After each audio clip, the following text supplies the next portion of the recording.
Baseball season is just about upon us, Kenyon fans, and we're joined today by the man that's been here almost 20 years now. That's head coach Matt Burdette. Matt, thanks for taking the time today. Thank you. And we're excited for a new season, and we're going down to Florida. We're going to Fort Pierce, not Fort Myers this time, coming up this weekend. And before we talk about 2015, I want to go back just a quick season ago. I know things didn't go our way. After some reflection, what was the biggest thing in your eyes from a year ago that you thought we need to improve upon before we go to 2015? Well, I think last year we had some high expectations, although we were pretty young, and we got out of the gate pretty good. 8-6. Yeah.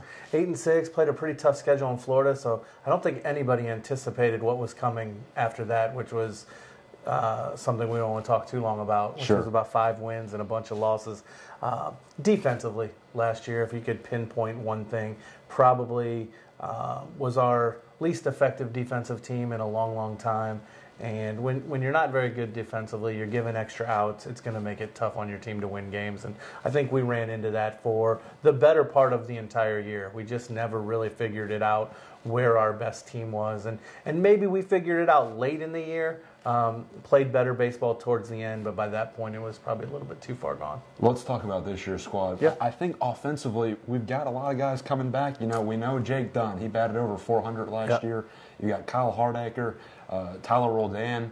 There's some bats that are going to be back in the box coming up soon. Absolutely. Talk about our offense. Absolutely. We've always had a pretty good offense around here. We've always found a way to score some runs. But we have the 2 anchors in Jake and Kyle, who have started just about every game since they've been here. Probably going to have their name etched on most of the records when it's all said and done. Those 2 guys are tremendous. Then you mentioned Tyler. We also have John Nara, who sits in the middle of the lineup, who has some power potential. I think led us or tied us in for home runs and triples, and does a pretty good job. Now we just have to see what else molds around those 4 guys who are pretty strong. But we do have at times last year we played 4 or 5 freshmen in the lineup. Those guys are now sophomores, so you'd hope that a year under their belt, a little bit more experience, that they'd have a little bit more consistency at the plate, and hopefully that will translate into more wins and more runs.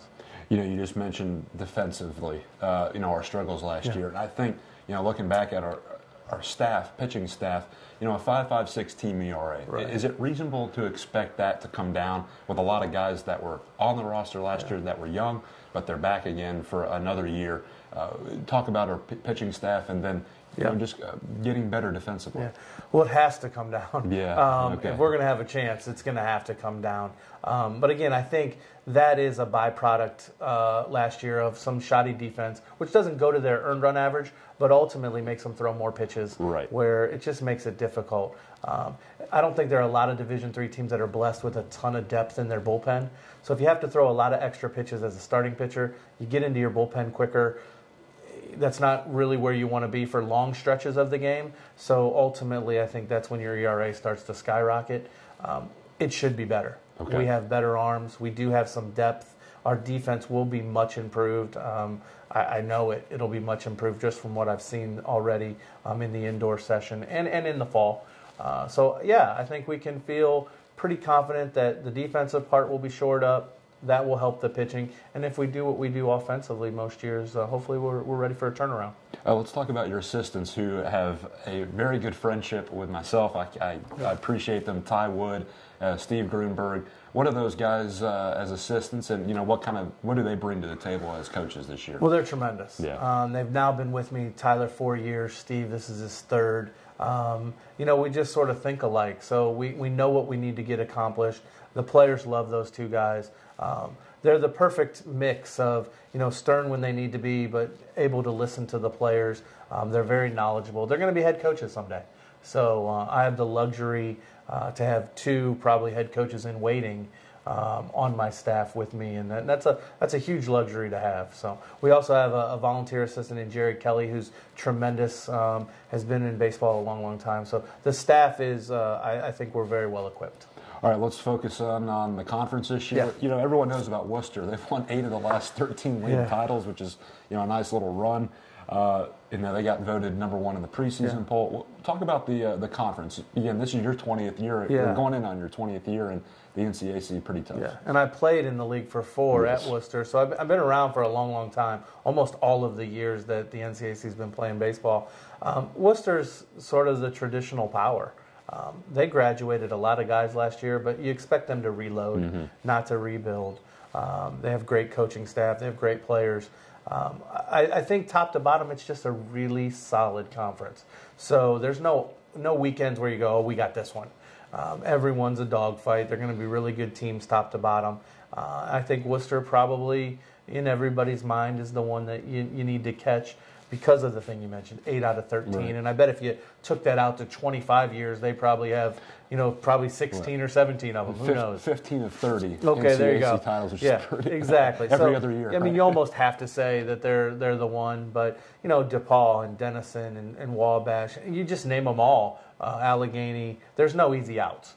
So you have to be ready to play, and hopefully our guys got a taste of that a year ago, some of the young guys, and we'll be ready and be a little bit better than we were in the conference a year ago. All right, Coach, my final thought for you. We're going down to Fort Pierce, Florida coming tomorrow morning, bright and early tomorrow morning. Tomorrow. What are your expectations for the next couple of weeks and, getting our foot in the right direction? Well, again, I think it's interesting because everybody thinks it's spring training, but these games are regular season games. So we're going to attack those just like we would anyone. We want to win them all. We want to obviously see the roster, see what we can do, but ultimately we're going to play these games as if you got to have them. So I expect us to play well. We've always played well in Florida. Yeah. I think the facility here allows us to get a lot accomplished in the indoor. So when we do hit the outdoor, we're prepared. I just want some good weather. I like to get outside, play some real baseball. We've been playing indoor baseball, and that's not real. So let's play some real baseball for a while. Coach, I want to thank you for your time. Good luck the next couple of weeks down in Fort Pierce, and we'll see you when you come back. Thank you so much. I appreciate it. That was head baseball coach Matt Burdette entering his 20th season for the Lords, and we're excited to see what 2015 brings about. For the head coach, I'm Clayton Kaufman. We'll see you next time on the Kenyon Sports Connection.